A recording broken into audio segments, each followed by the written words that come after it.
Good morning, I'm Nivariti Manu, and this is your morning news fix for Wednesday, 10th of September. In this update, officers who witnessed Tom Phillips' death are being supported by their union. The Marokopa fugitive was shot and killed by police in the early hours of Monday after he was stopped on a rural Waikato road with one of his children. He shot at an officer during the standoff who's recovering in hospital. Phillips' two other children were found later that day at a remote campsite and are now all in the care of Oranga Tamariki.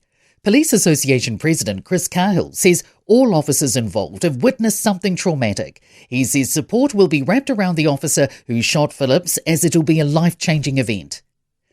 One minister could be in charge of fighting the problem of organised crime.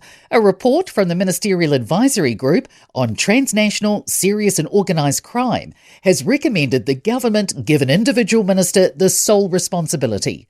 The panel of experts calls organised crime the largest national security risk.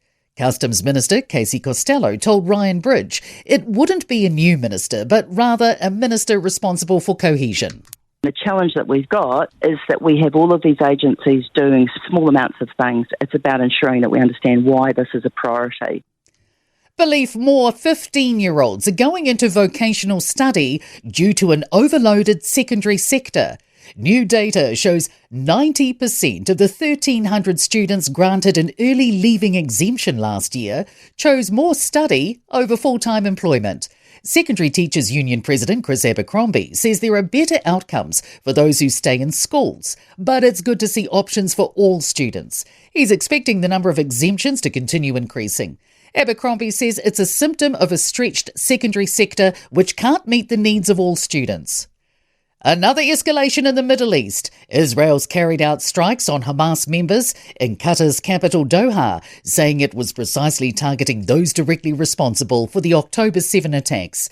Hamas says members have been killed, but claims they weren't key leaders. Optimism from our red meat sector, but an acknowledgement that challenges remain. Earnings for New Zealand's core red meat exports are expected to rise by $1.4 billion to $10.5 billion for the 2024-25 season.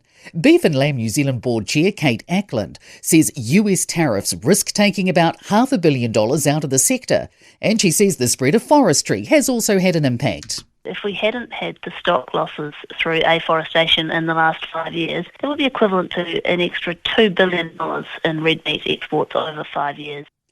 In sport, the All Whites have lost 3-1 to the Socceroos in their second football international at Auckland. Chris Wood scored New Zealand's goal before leaving for England midway through the second half. Calls for New Zealand to host a State of Origin match could soon be answered. The Daily Telegraph reports the Australian Rugby League Commission is in the advanced stages of talks for a 2027 Game 2 fixture at Auckland's Eden Park. Lulu Sun's the first women's tennis player signed for January's ASB Classic. I'm Nivariti Manu, and that's your latest news fix. We'll be back with the next update at midday from the Newstalk ZB newsroom.